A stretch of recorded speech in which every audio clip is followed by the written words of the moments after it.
ماں کا بہت بڑا مقام ہے، ماں سے بڑھ کے کسی کا مقام دنیا میں نہیں ہے میرے پیارے ساتھیو۔ آپ کے تمام رشتے ایک طرف ہے اور ماں ایک طرف ہے، لیکن ماں کا پیر چھونے کی اور جھکنے کی اجازت اسلام میں نہیں ہے۔ جنازے کی نماز ہو رہی ہے، سامنے جنازہ رکھا ہوا ہے، ہر نماز میں رکوع ہو رہا ہے، ہر نماز میں سجدہ ہو رہا ہے، مگر جنازے کی نماز میں کوئی رکوع نہیں ہے، کوئی سجدہ نہیں ہے، تاکہ دنیا کو یہ میسج نہ چلا جائے کہ اسلام مردوں کے آگے سجدہ کرنے کا حکم دیتا ہے۔ ہمارا دین توحید والا ہے میرے ساتھیوں۔ جب تک ہم توحید پر قائم تھے، ہم لا الہ الا اللہ کی راہ پر چلتے تھے، ہمارا سر ایک اللہ کے آگے جھکتا تھا، میرے پیارے ساتھیوں، اس وقت تک ہم دنیا میں کامیاب تھے۔ جب ہمارے اندر شرک آ گیا، قبر پرستی آ گئی، اور یہ وہی قبر پرستی تھی جس سے منع کیا تھا اللہ کے نبی نے اپنے آخری وقت میں۔ اللہ کے پیارے نبی اپنی وفات کے ٹائم یہ فرما کے گئے تھے، لعن اللہ الیہود والنصارى اتخذوا قبور انبیائہم مساجد۔ اللہ کی لعنت تو یہود و نصارہ کے اوپر، انہوں نے اپنے نبیوں کی قبروں کو سجدہ کرنے کی جگہ بنا لیا۔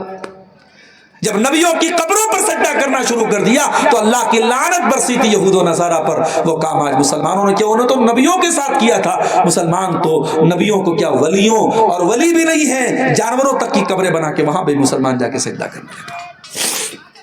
توحید کی حفاظت کرو میرے ساتھی۔ اور اے نیما کے اور اس گاؤں کے رہنے والے میرے بھائیوں، اگر اپنے بچوں کو کام کے لیے بنگلور بھیجتے ہو، اپنے بچوں کو نوکری کرنے کے لیے دلی بھیجتے ہو، ممبئی بھیجتے ہو، تو میرا ایک پیغام یاد رکھ لینا، اپنے بچوں کو ایسی تعلیم دے کر کے بھیجو، ان کی بنیاد کو اتنا مضبوط کر کے بھیجو کہ آپ کا بچہ اگر نیما میں اپنے گھر میں اپنے ماں باپ کے ساتھ ہے تو وہاں پر بھی وہ توحید کے ساتھ کوئی سمجھوتا نہ کرے، اور دلی چلا جائے، بنگلور چلا جائے، کلکتہ چلا جائے، ہندوستان نہیں دنیا کے کسی کونے میں چلا جائے، توحید کا دامن اس کے ہاتھ سے چھوٹنے نہ پائے، وہ شرک کے قریب، اب شرک کو اپنے قریب پھٹکنے نہ دے۔ اتنا مضبوط کر دو میرے پیارے ساتھیوں اپنے بچوں کو۔ اسی لیے ابراہیم علیہ السلام دعا کرتے اللہ تعالیٰ سے، کیا کہتے ہیں؟ وَجُنُبْنِي وَبَنِيَّ أَن نَّعْبُدَ الْأَصْنَامَ۔ اے اللہ تو مجھے بھی بت پرستی سے بچانا، اور میری آنے والی نسلوں کو، میرے بچوں کو بھی تو بت پرستی سے بچانا۔ پتہ یہ چلا کہ اپنے ساتھ ساتھ اپنی اولاد کی بھی چنتا کرنا چاہیے، اپنی آنے والی نسلوں کی توحید کی بھی چنتا کرنی چاہیے۔ تو پہلا سبب یہی ہے میرے پیارے ساتھیوں، جب ہم نے توحید کو چھوڑ دیا تو دنیا میں ہم ذلیل ہو گئے۔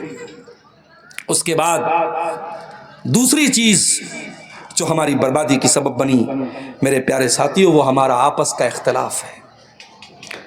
ہم کہیں برادریوں میں بٹ گئے، کہیں فرقوں میں بٹ گئے، کہیں ہم کسی اور نام پر بٹ گئے۔ قرآن کہتا ہے وَلَا تَنَازَعُوا فَتَفْشَلُوا وَتَذْهَبَ رِيحُكُمْ۔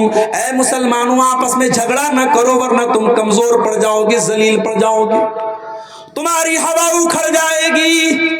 تمہارا دشمن تو یہ سوچ کر کے تمہارے خلاف پلاننگ نہیں کرتا کہ کون سے مسلک کا ہے، کون سی برادری کا ہے، وہ تو تمہارے خلاف مسلمان ہونے کی حیثیت سے تمہارے خلاف پلاننگ کرتا ہے۔ تم برادریوں میں بٹے ہوئے ہو، تم جات پات میں بٹے ہوئے ہو، تم آپس میں فرقوں میں بٹے ہوئے ہو۔ قرآن کہتا ہے وَاعْتَصِمُوا بِحَبْلِ اللَّهِ جَمِيعًا۔ اے ایمان والو تم اللہ کی رسی کو مل کر کے تھام لو، وَلَا تَفَرَّقُوا، اور فرقوں میں نہ بٹو، وَاذْكُرُوا نِعْمَتَ اللَّهِ علیکم، اور اللہ کی نعمت کو یاد کرو، اذ کنتم اعداء، جب تم ایک دوسرے کے دشمن تھے، فالف بین قلوبکم، اللہ نے تمہارے دلوں میں ایک دوسرے کی محبت ڈال دی، فاصبحتم بنعمتہ اخوانا، اور تم اللہ کی نعمت سے بھائی بھائی بن گئے۔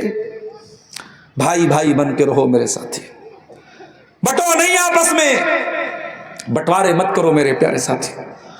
اور جو لوگ یہ کہتے ہیں کہ امت کا اختلاف رحمت ہے، وہ بہت بڑے جھوٹے لوگ ہیں۔ امت کا اختلاف کبھی رحمت نہیں رہا ہے۔ امت جب جب لڑی ہے اور آپس میں بٹی ہے، امت کمزور ہوئی ہے میرے ساتھیوں۔ اختلاف مت کرو آپس میں، جہاں تک ہو سکے اختلاف کو ختم کرنے کی کوشش کرو۔ اللہ قرآن میں کہتا ہے قُلْ هُوَ الْقَادِرُ عَلَىٰ أَن يَبْعَثَ عَلَيْكُمْ عَذَابًا مِّن فَوْقِكُمْ أَوْ مِن تَحْتِ أَرْجُلِكُمْ أَوْ يَلْبِسَكُمْ شِيَعًا۔ اللہ تعالیٰ تین طریقے سے اپنا عذاب تم پر اتارتا ہے. کبھی آسمان سے تم پر عذاب اترتا ہے, کبھی تمہارے زمین کے نیچے سے زمین کھسکنے لگتی ہے, زلزلہ آ جاتا ہے, بھوکمپ آ جاتا ہے, باڑھ آ جاتی ہے, کبھی زمین کے نیچے سے تمہارے اوپر عذاب آتا ہے, کبھی آسمان کے اوپر سے عذاب آتا ہے. او یلبسکم شیعا, اور کبھی کبھی اللہ تعالیٰ تم کو آپس میں لڑا کر کے ٹکڑے ٹکڑے کر کے بانٹ کر کے تمہیں اپنے عذاب میں مبتلا کرتا ہے. تو یہ بٹوارے, یہ اختلاف, یہ جماعت بندی, یہ گروہ بندی میرے پیارے ساتھیوں, یہ بھی آج ہمیں ذلیل کر رہی ہے, ہماری ذلت اور رسوائی کا بہت بڑا سبب ہے. اس کے بعد تیسری چیز رسول کی نافرمانی. جنگ احد یاد ہے آپ کو؟ اس کے بارے میں پڑھا ہے آپ نے, سنا ہے آپ نے؟ اسلام کی دوسری جنگ تھی یہ, اور مسلمان یہ جنگ جیت چکے تھے اور مال غنیمت حاصل کر رہے تھے مسلمان. اور نبی اکرم نے پہاڑی درے پر 50 صحابہ کرام کو تعینات کیا تھا کہ کچھ بھی ہو جائے یہاں سے مت ہٹنا.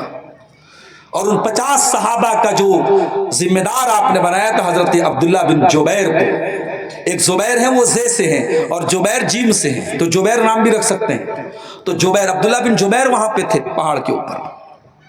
جب مسلمانوں نے یہ دیکھا کہ جنگ تو ہم جیت گئے ہیں, تو جو 50 تیر انداز جن کو اللہ کے نبی نے تعینات کیا تھا ان کا آپس میں اختلاف ہو گیا. کچھ لوگوں نے کہا کہ نبی نے حکم دیا تھا ہمیں یہی رہنا چاہیے. کچھ لوگوں نے کہا نہیں, جنگ تو جیت چکے ہیں, اب وہ حکم کینسل ہو گیا, اب چلو مال غنیمت حاصل کرتے ہیں. 50 میں سے 37 لوگ وہاں چلے گئے, 13 لوگ بچے. 37 چلے گئے, 13 بچے, 13 بچے. مسلمانوں کی جنگ تو جیتی جا چکی تھی, مسلمان جنگ جیت چکے تھے. کافروں کا لشکر بھاگ رہا تھا, اور کافروں کے لشکر میں کمانڈر تھے جن کا نام خالد بن ولید تھا. او نوجوانوں, او رونالڈو کے دیوانوں, او وراٹ کوہلی کے دیوانوں, او کرکٹروں کے دیوانوں, او فلمی گانوں پر ناچنے والے نوجوانوں, کبھی موقع ملے تو خالد بن ولید کے بارے میں بھی پڑھ لینا. پڑھ نہیں سکتے تو یوٹیوب پر جا کے سن لینا, اور سن نہیں سکتے تو کسی عالم سے جا کر کے پوچھ لینا کہ خالد بن ولید کون تھے. خالد بن ولید وہ انسان ہے جس جنگ کا کمانڈر خالد بن ولید بن جائے. وہ جنگ خالد بن ولید اپنے دماغ اور اپنے ٹیلنٹ اور اپنی صلاحیت کے بل پہ وہ ہاری گئی جنگ کو بھی جیت جاتے تھے. یہ کمال تھا. ابھی خالد بن ولید مسلمان نہیں ہوئے تھے, وہ دوسری پارٹی میں تھے, کافروں کے ساتھ لڑ رہے تھے, مشرکوں کے ساتھ لڑ رہے تھے. وہ واپس جا رہے تھے, مشرکین ہار چکے تھے, واپس جا رہے تھے. ان کی نظر اس پہاڑی درے پر پڑی. انہیں نظر آ گیا کہ یہ وہ ویک پوائنٹ ہے جہاں سے مسلمانوں پر پیچھے سے حملہ کیا جا سکتا ہے. انہوں نے دیکھا وہاں صرف گنتی کے 13 لوگ بچے ہیں. انہوں نے اپنے سپاہیوں سے کہا چلو ہم یہاں سے حملہ کرتے ہیں. انہوں نے پیچھے سے جو حملہ کیا ہے مسلمانوں پر, مسلمان اس حملے کے لیے تیار نہیں تھے, اور جیتی جنگ مسلمان ہار گئے. 70 صحابہ شہید ہوئے, اللہ کے نبی زخمی ہوئے, آپ کے دانت ٹوٹے, آپ جو لوہے کی ٹوپی پہنے ہوئے تھے وہ اس کی کڑیاں آپ کے گال میں دھس گئی. بہت تکلیف اٹھائی مسلمانوں نے. نبی کا ایک حکم توڑنے کی وجہ سے بہت تکلیف اٹھائی مسلمانوں نے. اللہ نے قرآن میں جب اس واقعے کو بیان کیا, اللہ نے فرمایا حتی اذا فشلتم وتنازعتم فی الامر وعصیتم من بعد ما اراکم ما تحبون. اے مسلمانوں, اللہ تعالیٰ تو جنگ احد میں بھی تمہاری مدد کر رہا تھا. تم تو دشمنوں کا خاتمہ کر رہے تھے, تم تو دشمنوں پر کنٹرول پا چکے تھے, لیکن جب تم کمزور پڑ گئے, تم آپس میں اختلاف کرنے لگے, اور تم نے دنیا کا مال و دولت دیکھ کر کے اپنے نبی کی نافرمانی کر دی. تو اے مسلمانوں اس کے بعد کیا ہوا؟ فرمایا منکم من یرید الدنیا, تم میں سے کچھ لوگ دنیا چاہتے تھے, ومنکم من یرید الاخرہ, اور کچھ لوگ آخرت چاہتے تھے. ثم صرفکم عنہم لیبتلیکم, پھر اللہ تعالیٰ نے دشمنوں کو تم سے پھیر دیا, ورنہ دشمن چاہتے تو تم کو جڑ سے مٹا سکتے تھے, مگر اللہ تعالیٰ نے ان کو پھیر دیا. اللہ تمہارا امتحان لینا چاہتا تھا. وَلَقَدْ عَفَا عَنْكُمْ، اور تم سے جو کوتاہی ہوئی اللہ نے معاف کر دیا۔ نبی کے صحابہ سے جہاں غلطی ہوئی ہے اللہ تعالیٰ نے غلطی بیان کرنے کے بعد کہہ دیا ہم نے معاف کر دیا، اور جب اللہ نے معاف کر دیا تو کسی صحابی پر کسی کو کیچڑ اچھالنے کی اجازت نہیں ہے۔ میرے پیارے ساتھیوں، اللہ نے سارے صحابہ کو معاف کر دیا۔ بتانا یہ چاہتا ہوں کہ صحابہ کے دور میں اگر ایک نافرمانی پر جیتی ہوئی جنگ ہاری جا سکتی ہے تو آج میرے پیارے ساتھیوں ہم اپنی زندگیوں میں غور کریں، ہم کتنی نبی کی نافرمانیاں کر رہے ہیں۔ آج میرے پاس سوال آتا ہے، مولوی صاحب سنت اگر چھوٹ جائے تو کوئی حرج ہے کیا؟ اگر ہم صرف فرض نماز پڑھ لیں سنت نہ پڑھے تو کوئی حرج ہے کیا؟ ٹھیک ہے بھائی، اگر کیلکولیٹر پہ کیلکولیٹ کرو گے تو ٹھیک ہے، فجر میں آپ 2 رکعت فرض پڑھ لو اور ظہر میں 4 پڑھ لو، عصر میں 4 پڑھ لو، مغرب میں 3 پڑھ لو، عشاء میں 4 پڑھ لو، ہو گئی فرض ادا۔ مگر جو نبی اکرم سنتیں پڑھتے تھے اور پابندی سے پڑھتے تھے تو کیسا نبی کا چاہنے والا ہے، تو کیسا نبی سے محبت کرنے والا ہے کہ تو نبی کی سنتوں کو چھوڑ رہا ہے۔ میرے پیارے ساتھیوں، یہی ہمارے ایمان کی پریچھا ہے، ہمارے ایمان کا امتحان ہے۔ میرے نوجوانوں، یہ چہرے پر جو داڑھی ہے، یہ داڑھی تم کیوں رکھ رہے ہو؟ پہلے کلین شیو کرنے والے نوجوان زیادہ تھے، اب داڑھی والے نوجوان زیادہ ہے۔ کیوں ہے مجھے معلوم ہے، وجہ کیا ہے؟ پہلے داڑھی نہ رکھنے کا فیشن تھا، اب داڑھی رکھنے کا فیشن آ گیا۔ اب داڑھی رکھنے کا فیشن آ گیا، اب صاحب فلاں کرکٹر بھی داڑھی رکھے ہوئے، فلاں فلمی ہیرو بھی داڑھی رکھے ہوئے۔ اس کا مطلب کہ آپ کو نبی کی سنت سے کوئی لگاؤ نہیں، آپ اس لیے داڑھی نہیں رکھے کہ نبی کی سنت ہے۔ آپ نے داڑھی اگر رکھی بھی ہے تو اس لیے رکھی ہے کہ یہ اسمارٹنس کی نشانی ہے، یہ فیشن کی نشانی ہے۔ آپ فیشن کی تقلید کر رہے ہیں، فیشن کے پیچھے آپ پڑے ہیں، آپ کو نبی کی سنت سے کوئی پیار نہیں ہے۔ نبی کے دور میں ایک صحابی تھے، ان کے بال تھوڑے لمبے تھے اور کپڑا ان کا ٹخنے کے نیچے رہتا تھا۔ نبی اکرم کے سامنے لوگوں نے ذکر کیا کہ اللہ کے نبی آپ کے فلاں صحابی ہیں، نوجوان ہیں، ان کا بال تھوڑا بڑا بڑا ہے اور کپڑے ٹخنے کے نیچے رہتے ہیں۔ اللہ کے نبی نے فرمایا نعم الرجل خریم، ان کا نام خریم تھا۔ بچہ پیدا ہو تو نام رکھو، پیارا نام ہے خریم، جیسے شریم لوگ نام رکھتے ہیں، سدیس نام رکھتے ہیں، تو خریم نام بھی رکھ سکتے ہیں، صحابی کا نام ہے۔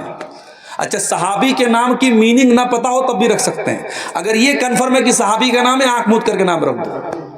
تو اللہ کے نبی نے فرمایا خریم بہت اچھے صحابی ہیں، بہت اچھے انسان ہیں، لولا طول جمتہ و اسبال ازارہ، بس 2 باتوں کی کمی ہے، بال تھوڑے لمبے ہیں اور کپڑا ٹخنے کے نیچے رہتا ہے۔ حضرت خریم رضی اللہ تعالیٰ عنہ کو کسی نے بتایا اے خریم آج نبی کے سامنے تیرا نام لیا گیا اور نبی نے تیری تعریف کی، تیری پرشنسا کی، تیری شان میں نبی نے اچھی باتیں کہی، مگر نبی نے کہا خریم بہت اچھا انسان ہے، بس 2 چیزوں کی کمی ہے، خریم کے بال بڑے لمبے لمبے ہیں اور خریم کا کپڑا ٹخنے کے نیچے رہتا ہے، یہ 2 کمی ہے، پوری کر لے تو خریم بہت اچھا انسان ہے۔ خریم اپنی بیوی سے پوچھنے نہیں گیا کہ میں لمبے بال میں اچھا لگتا ہوں کہ چھوٹے بال میں اچھا لگتا ہوں۔ خریم اپنی بیوی کے پاس جا کے نہیں بولے کہ میرا کپڑا ٹخنے کے نیچے رہتا تجھے اچھا لگتا ہے کہ نہیں لگتا ہے، اگر نبی کو اچھا نہیں لگتا ہے بات ختم۔ خریم نے قینچی اٹھائی، بال چھوٹا کیا اور کپڑا ٹخنے کے اوپر کر کے اتنا کپڑا کاٹ دیا۔ میرے پیارے ساتھیوں، یہ نبی کے صحابہ تھے۔ آج ہم جو ذلیل اور خوار ہیں وہ اسی لیے خوار ہیں کیونکہ ہم نبی کی سنتوں سے پیچھے ہیں، ہم نبی کی نافرمانی کر رہے ہیں۔ اور کان کھول کر کے سن لو، جب زندگی میں نبی کی نافرمانی آئے گی تو رونا پڑے گا۔ نبی کے صحابہ نے حضرت عثمان غنی کے دور میں جب انہوں نے جزیرے قبرص پر حملہ کیا اور اس کو فتح کیا تو مسلمانوں میں خوشی کی لہر اٹھی، مسلمانوں نے نعرے تکبیر لگایا، سارے لوگ تو خوشی کے مارے خوش تھے۔ ایک آدمی رو رہا تھا، یہ رونے والا کون تھا؟ یہ حضرت ابو دردہ تھے، ابو دردہ انصاری تھے، یہ نبی کے بزرگ صحابی تھے، ان کی آنکھوں میں آنسو بہ رہے تھے۔ لوگوں نے کہا ابو دردہ یہ تو خوشی کا موقع ہے، یہ تو نعرے لگانے کا موقع ہے، یہ تو خوشیاں منانے کا موقع ہے، اے ابو دردہ آپ کیوں رو رہے ہیں، کیا بات ہے؟ یہ تو خوش ہونے کا موقع آپ کی آنکھوں میں آنسو کیے ہیں. کہا اے لوگو آج ان لوگوں نے اللہ تعالیٰ کی نافرمانی کی ہے, انہوں نے اللہ سے بغاوت کی ہے تو اللہ نے ہم کو ان کے اوپر غالب کر دیا ہے. آج یہ شکست کھا گئے, آج یہ ذلیل ہو گئے اور اللہ نے ہم کو غالب کر دیا. مجھے وہ دور یاد آ رہا ہے, مجھے وہ حالات یاد آ رہے ہیں جب مسلمان بھی اللہ کی نافرمانی کرنے لگیں گے تو مسلمانوں کو اللہ تعالیٰ ذلیل کر دے گا. مجھے وہ گھڑی یاد آ رہی ہے, اس لیے میری آنکھوں سے آنسو بہ رہے ہیں. میرے پیارے ساتھیوں, جب آپ رسول کی نافرمانیاں کریں گے تو ذلت اور رسوائی ہمارے اور آپ کے مقدر میں آئے گی. اور آگے بڑھیے. چوتھی چیز, ہماری ذلت کی چوتھی وجہ کیا ہے؟ ہمیں دنیا میں زندگی گزارنے کے لیے بھیجا گیا تھا, ہمیں دنیا کے ذریعے آخرت کی تیاری کرنے کے لیے بھیجا گیا تھا. ہمیں یہ پاٹ پڑھایا گیا تھا جمعہ کی نماز میں, ہر جمعہ کو ہم یہ پاٹ پڑھتے ہیں, بل تؤثرون الحیات الدنیا والآخرۃ خیر وابقی. اے میرے بندو تم آخرت کو بھول نہ جانا, تم دنیا کی رنگینیوں میں کھو کر کے کہیں جنت کو بھول نہ جانا, کہیں جہنم کو بھول نہ جانا. ہم دنیا کی زمینوں کے پیچھے پڑ گئے, دنیا کی جائیدادوں کے پیچھے پڑ گئے, جبکہ ہمارا ایمان اور عقیدہ ہے, ہم جانتے ہیں سب ٹھاٹ پڑا رہ جائے گا جب لاد چلے گا بنجارا. یہ زمینیں یہی چھوڑ کے جانا ہے, یہ جائیدادیں یہی چھوڑ کے جانا ہے, 2 گز زمین میں ہم سب کو دفن ہو جانا ہے. ہم جنت کی زمین پانے کے لیے کوئی کوشش نہیں کرتے. وہ جنت جس کے بارے میں اللہ کے نبی نے فرمایا کہ جنت میں ایک کوڑا رکھنے کی جگہ, یعنی جنت میں 1 اسکوائر فٹ کا ایریا دنیا کی تمام نعمتوں سے بہتر ہے. میرے پیارے ساتھیوں, ہم دنیا پرست بن گئے, دنیا دار بن گئے. ہمارے نبی کی زندگی اٹھا کے دیکھو. شاعر کہتا ہے سلام اس پر جو امت کے لیے راتوں کو روتا تھا, سلام اس پر جو فرش خاک پر جاڑے میں سوتا تھا, سلام اس پر کہ جس کے گھر میں چاندی تھی نہ سونا تھا, سلام اس پر کہ ٹوٹا بوریا جس کا بچھونا تھا. ہمارے نبی نے کبھی دنیا کی دولت اور دنیا کے عیش و آرام کے پیچھے آپ نہیں بھاگے. آپ چاہتے تو سونے چاندی کے ڈھیر لگا سکتے تھے, آپ چاہتے تو عالی شان مدینہ میں اپنا محل بنوا سکتے تھے, مگر میری پیاری ماں بہنوں ذرا نبی کی بیویوں کے حالات جا کے پڑھ لینا. نبی کی بیویوں نے بڑے چھوٹے چھوٹے کمروں میں زندگی گزار دی.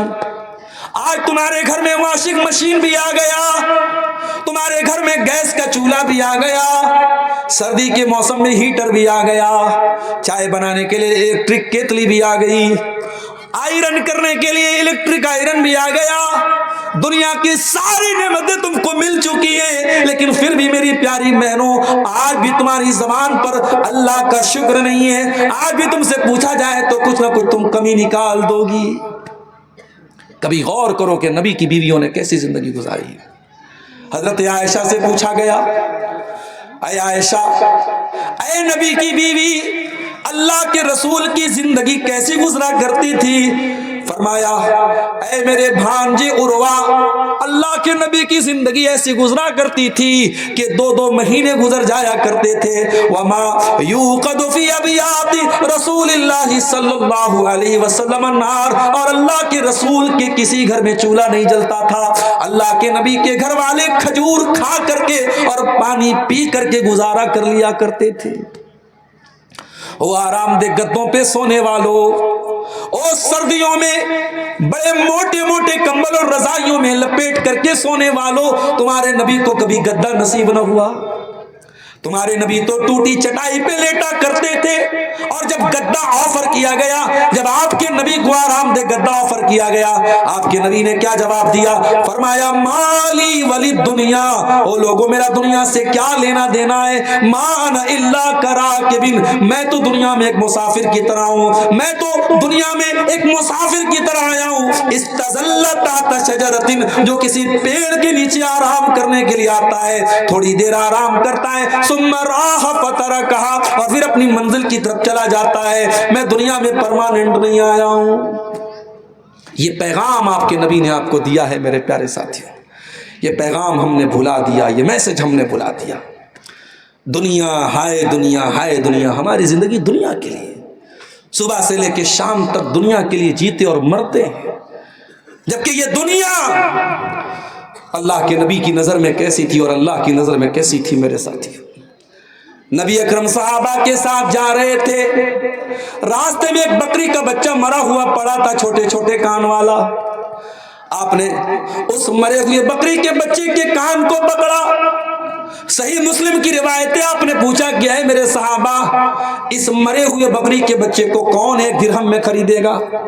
صحابہ نے کہا اللہ کے نبی 1 درہم کی بات آپ کیا کرتے ہیں, اس کو فری میں بھی ہم لینے کو تیار نہیں ہوں گے, مرا ہوا ہے, بیکار ہے یہ.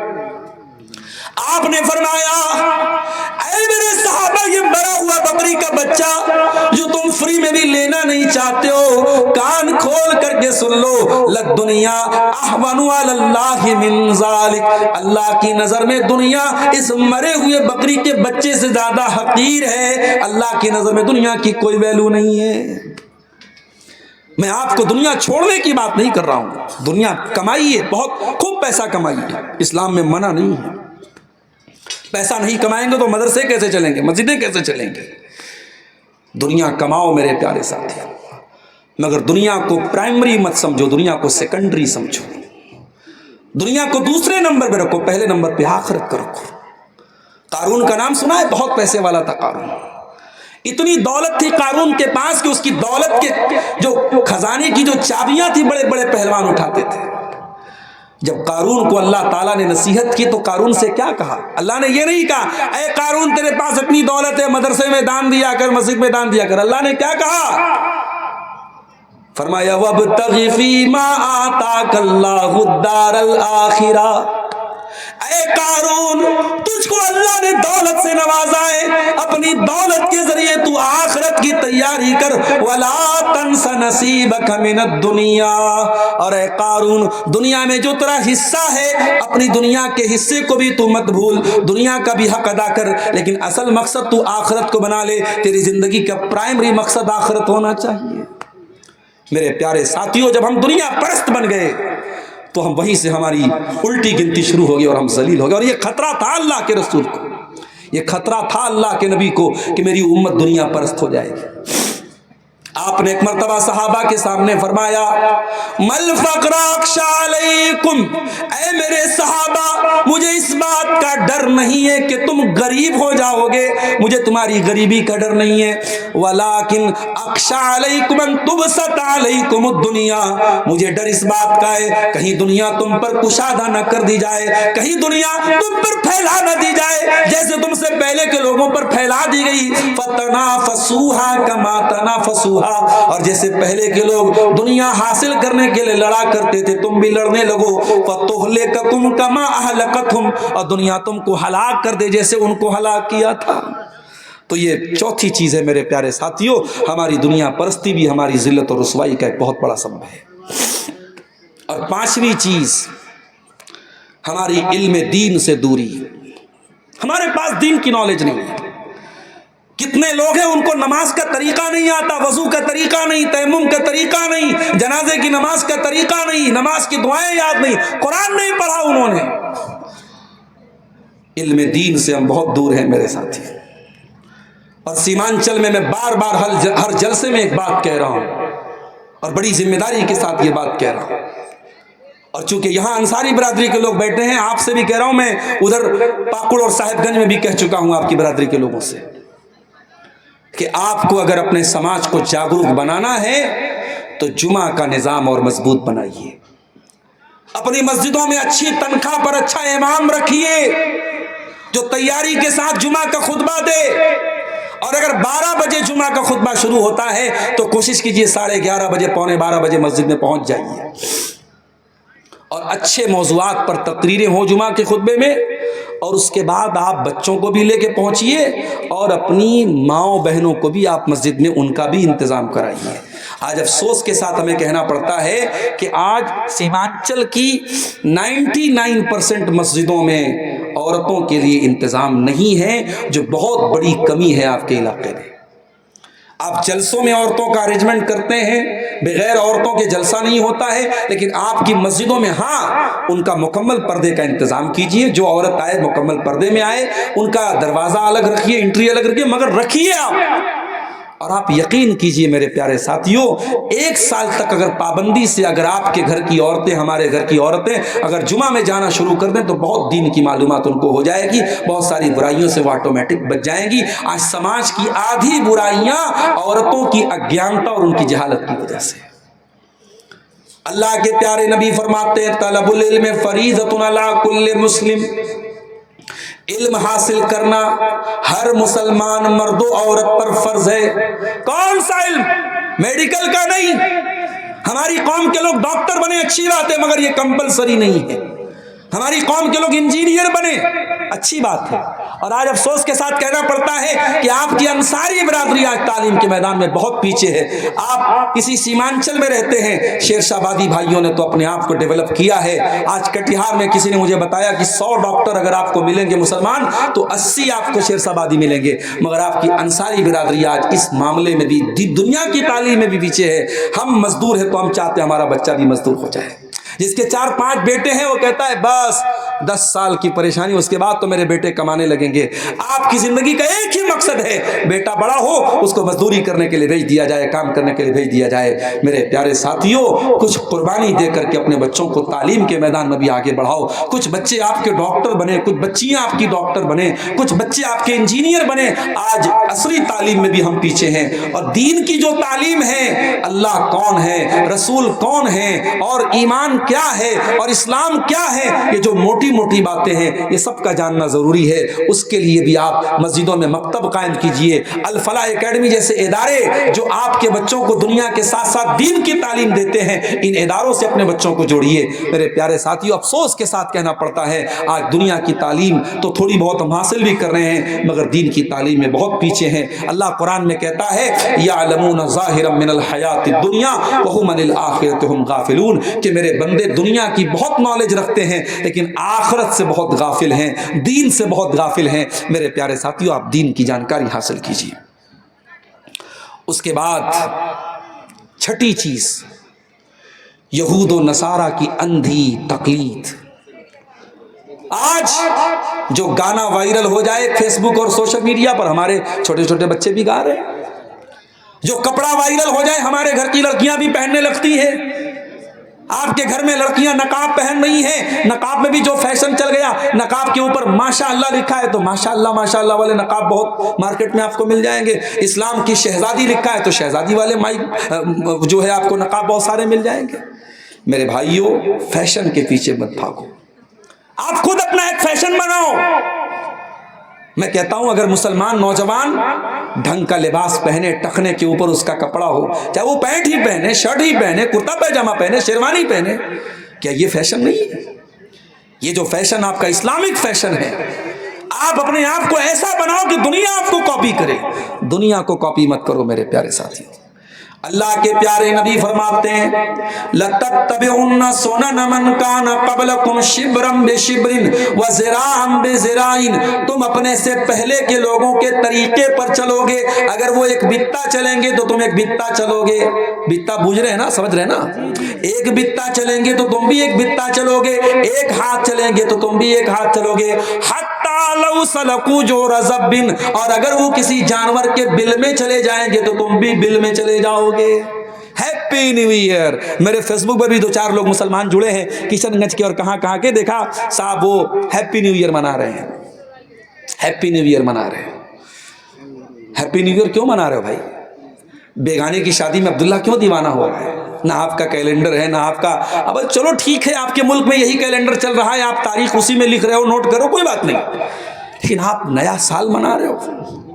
اسلام میں کوئی نیا سال منانے کا کانسیپٹ نہیں ہے۔ اسلام تو ہمیں یہ تعلیم دیتا ہے کہ ہر گزرتے ہوئے سال کے ساتھ ہم اپنے آپ کو ایویلویٹ کریں، اپنے آپ کو انالائز کریں، اپنا تجزیہ کریں، اپنے آپ کو جانچیں پرکھیں کہ ہمارے اندر کیا کمی ہے، کیا کوتاہی ہے، ہماری نیکیوں میں اضافہ ہوا کہ نہیں ہوا، ہماری کمیوں میں دوری ہوئی کہ نہیں ہوئی۔ ہم تو صاحب نیا سال منا رہے ہیں، تو ہم دوسروں کی نقل نہ کریں میرے پیارے ساتھیوں۔ اور اس کے بعد دو چیزیں اور بیان کر کے بات ختم کر رہا ہوں۔ عورتوں کا بگاڑ بھی ایک بہت بڑی وجہ ہے ہماری قوم کی تباہی اور بربادی کے پیچھے۔ آج ہماری عورتیں، معاف کیجئے گا، میں تو ذمہ دار مردوں کو ہی مانتا ہوں، اگر ہماری قوم کی بیٹیاں آج بے حیا ہوئی ہیں تو ایسا نہیں ہے کہ مرد حضرات وہ دودھ کے دھولے ہیں۔ اگر لڑکی بے پردہ گھوم رہی ہے تو اس بے پردہ لڑکی کو گھورنے والے اور دیکھنے والے مرد حضرات ہی ہیں۔ اگر لڑکی کسی کے ساتھ بھاگی ہے تو جس کے ساتھ بھاگی ہے وہ کوئی لڑکا ہی ہے۔ تالی ایک ہاتھ سے نہیں بجتی ہے میرے پیارے ساتھیوں۔ سماج اگر دوشت ہوا ہے، سماج اگر خراب ہوا ہے، ہم صرف عورتوں کو بھی ذمہ دار قرار نہیں دے سکتے، ہم صرف مردوں کو بھی ذمہ دار قرار نہیں دے سکتے۔ آج ہماری گھر کی عورتیں جو بے پردگی ہمارے یہاں آئی ہے، جو محرم غیر محرم کا فرق ہمارے یہاں مٹا ہے، جو دیور بھابھی کے بیچ میں جو سیمائیں ہونی چاہیے وہ سیمائیں کیوں نہیں ہیں، جو جیجا سالی کے بیچ میں جو حدیں ہونی چاہیے وہ حدیں کیوں نہیں ہیں، ہمارے گھر میں پردے کا ماحول کیوں نہیں ہے، ہماری جوان ہونے والی بیٹی جب گھر سے نکلتی ہے تو بے پردہ کیوں نکلتی ہے، اس کو ٹائٹ قسم کے کپڑے کون لا کے دے رہا ہے، اسے بائک پر گھمانے بے پردہ کون جا رہا ہے۔ اکبر الہ آبادی نے بالکل صحیح کہا تھا، بے پردہ نظر آئیں کل جو چند بیبیاں، اکبر زمین میں غیرت قومی سے گڑ گیا، پوچھا جو ان سے آپ کا پردہ وہ کیا ہوا، کہنے لگی کہ عقل پہ مردوں کے پڑ گیا۔ میری پیاری ماں بہنوں، میں آپ کو بھی یہی سندیش دینا چاہتا ہوں، آپ اگر نقاب میں نکلتی ہیں، پردے میں نکلتی ہیں تو اپنے پردے کی لاج رکھنا۔